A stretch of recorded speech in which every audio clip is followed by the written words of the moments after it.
I'm going to keep this quick since I'm still at work, but this is a customer service tip and a way to avoid wasting your time. And it's something that over the past 5 years has happened occasionally to me, and sometimes the newer people here get tricked by it.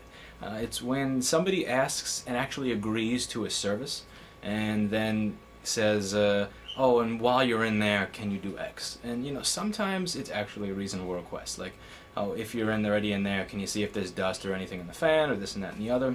And I always do my due diligence when I'm working on these machines. As you can see from the keyboard video, I'm ultrasonicking machines that have had spill damage on the keyboard, very often, even if I'm not actually getting paid extra for it. I want every machine that comes through here to be better as a result of it being here, in even other ways than what it is I'm fixing directly. If I'm in there replacing a screen, I'm more than happy to tighten a hinge for somebody if it's not a machine where it's a lot of extra work.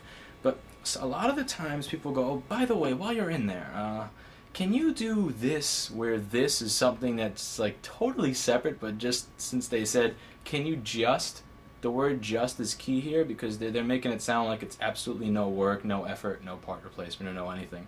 Like, can you just make this thing work again? Good example. This person was totally okay with paying up to $170 or $200 if the problem was screen related on a particular machine. And literally, as he's walking out the door, and he agreed if it to the price, he's like, "Oh, while you're in there, could you check the trackpad for me?" Now, luckily, I have a very, very smart technician who was there that day, so he put in the notes, you know, tell person screen replaced is fine, but yeah, trackpad would need replacing. Like, I can't just make a trackpad work while I'm in there. Like, I need to fucking replace it so that it works if you got water on it. And now, we never actually replaced the screen because we knew that this would have been a complete and utter waste of time. He winds up coming in with no notice, demanding to pick it up immediately because he doesn't want to pay any extra money for the trackpad in addition to the screen. Now, had we actually replaced the screen because we agreed to it and thought that, you know, oh, he actually meant, can you check it while I'm in there, versus if you can't do extra work for free, I don't want to do business with you, I would have wasted 20 or 40 minutes of my time putting a new part in there and then taking it out in the middle of the store while there were, you know, 3 or 4 of the customers here because he demanded it back immediately.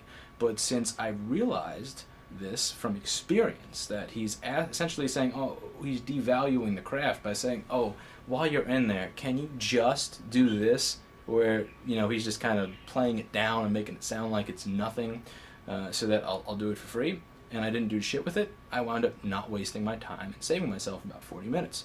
And this happens about 2 or 3 times a week here, where somebody will say, can you just do X, where it's like, oh yeah, while you're doing that, can you just do an advanced data recovery without charging me extra money? Like, can you just check if if the machine will actually work with Office while you're in there? Because let's say they're getting it repaired because they need to use it as a typewriter and they have a pirated version of Office on there. You know, very often people will actually decline the repair if I refuse to give them the cracked version of Office. And to which you know, I'll usually tell them to go fuck themselves. And you know, the list goes on and on. But the point is, you should always be on the lookout in this business for people who are going to waste your time. You shouldn't be mean. You shouldn't see every single person as, are you going to waste my time or are you going to give you money? Because that'll give you a very, very cynical viewpoint.